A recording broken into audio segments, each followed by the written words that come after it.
राहुल गांधी इस वक्त देश के सबसे बड़े संवैधानिक पदों में से एक नेता प्रतिपक्ष की कुर्सी पर बैठे हैं। लेकिन राहुल गांधी ने जब से राजनीति में कदम रखा है, उनकी राजनीतिक समझ पर सवाल उठते रहे हैं। वजह है उनके समय समय पर दिया जाने वाला ऐसा बयान जो उनकी खुद की पार्टी को अनेकों बार असहज कर चुका है।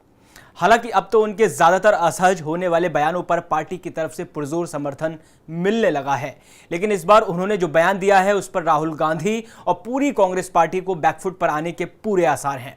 दरअसल राहुल गांधी ने लेफ्ट पार्टियों और राष्ट्रीय स्वयंसेवक संघ यानी आरएसएस को एक जैसा बता दिया है। नमस्कार, स्वागत है आपका आयोन भारत बिहार झारखंड में।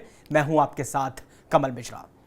हाल ही में कांग्रेस नेता राहुल गांधी ने केरल में एक बयान के दौरान राष्ट्रीय स्वयंसेवक संघ और भारतीय कम्युनिस्ट पार्टी मार्क्सवादी सीपीआईएम की तुलना सहानुभूति की कमी के आधार पर कर दी है। इस बयान ने भारतीय राजनीति में तीखी प्रतिक्रिया पैदा कर दी है, खासकर विपक्षी गठबंधन इंडिया के भीतर। सीपीआईएम ने इस बयान को तुरंत आलोचना दी है और राहुल के बयान को वैचारिक विकृति बताया है।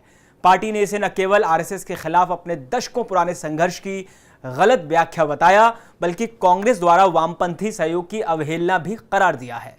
वहीं भारतीय जनता पार्टी ने इस विवाद को विपक्षी असमंजस के उदाहरण के तौर पर उछालते हुए एक रणनीतिक अवसर में बदल दिया है।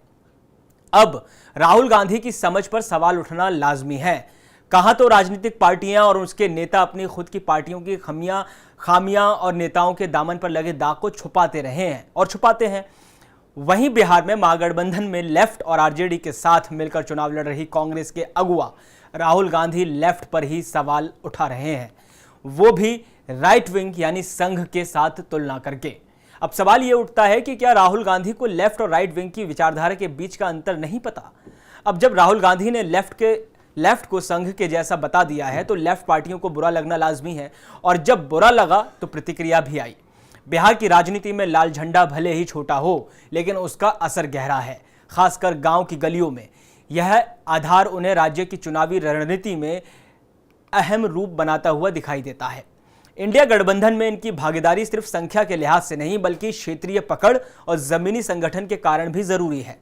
साल 2020 के विधानसभा चुनावों में जब आरजेडी, कांग्रेस और वामपंथी दलों ने मिलकर एनडीए को कड़ी टक्कर दी थी, तब वामपंथ का रोल निर्णायक रहा था। वर्तमान विवादों के बावजूद हाल ही में पटना में राहुल गांधी, तेजस्वी यादव और प्रमुख वामपंथी नेताओं की एक साथ मंच पर मौजूदगी ने यह संकेत जरूर दिया कि गठबंधन में सहयोग अभी बाकी है, चाहे रिश्ते थोड़े तनावपूर्ण क्यों ना हो। अगर आपको लगता है कि बिहार में वामपंथी दल सिर्फ विचारधारा की बहस तक सीमित रह गई है, तो जरा रुकिए। साल 2020 का चुनाव इसकी असली ताकत का आईना थी। 2020 के विधानसभा चुनाव में आरजेडी, कांग्रेस और वाम दलों की तिकड़ी ने मिलकर एनडीए को लगभग सत्ता से बाहर कर दिया था। उस वक्त सीपीआईएमएल ने अकेले 12 सीटें जीतकर सबको चौंका दिया था। तो क्या हुआ अगर आज इंडिया गठबंधन में तनातनी है? वामपंथ को नाराज करना बिहार की आधी जमीन खोने जैसा है, क्योंकि जब गांव की बात आती है तो वहां झंडा अभी भी लाल ही लहराता है। आइए बात करते हैं आज की दरार डरावनी क्यों है। जब राहुल गांधी पटना की सड़कों पर सीपीआई, सीपीएम और सीपीआईएमएल नेताओं के साथ कंधे से कंधा मिलाकर चल रहे थे, तो यह सिर्फ एक विरोधी मार्च नहीं था, यह उस गठबंधन की तस्वीर थी जो अगर बिखरा तो 2025 में एनडीए को टक्कर देना मुश्किल हो सकता है। राहुल गांधी का कहना है कि महाराष्ट्र में चुनाव छीना गया, अब यही स्क्रिप्ट बिहार में चल रही है। उन्होंने चुनाव आयोग को बीजेपी की शाखा बताया। आरजेडी के तेजस्वी यादव ने भी इस बात को दोहराया कि गरीबों के वोट जानबूझकर मिटाए जा रहे हैं, और अब राहुल गांधी बिहार बंद और भारत बंद का आह्वान कर रहे हैं। यह सिर्फ विरोध नहीं, एक नया नैरेटिव गढ़ने की कोशिश है जो इंडिया गठबंधन को फिर से एकजुट कर सकता है। जब लाल झंडा और पंजा साथ चलते हैं तो सत्ता की दीवारें हिलती हैं, लेकिन अगर अंदर ही दरार आ जाए तो गठबंधन मैदान में पहुंचने से पहले ही हिल जाता है। बिहार की लड़ाई सिर्फ चुनाव की नहीं, विश्वास की भी है, और अगर वोट चोरी का नैरेटिव चल निकला तो यह खेल बदल सकता है। इंडिया गठबंधन के भीतर मची हलचल अब सिर्फ सीटों की लड़ाई नहीं, विचारधारा की जंग बन चुकी है। राहुल गांधी की आरएसएस सीपीआईएम तुलना ने विपक्षी एकता की पोल खोलकर रख दी है। यह गठबंधन वाकई बीजेपी से लड़ रहा है या आपस में ही उलझा हुआ है? बड़ा सवाल है। क्या राहुल गांधी की एक टिप्पणी ने इंडिया गठबंधन के भीतर विचारधाराओं की दीवारें हिला दी हैं? सवाल अब केवल सीट बंटवारे का नहीं, भरोसे और राजनीतिक समझदारी का है।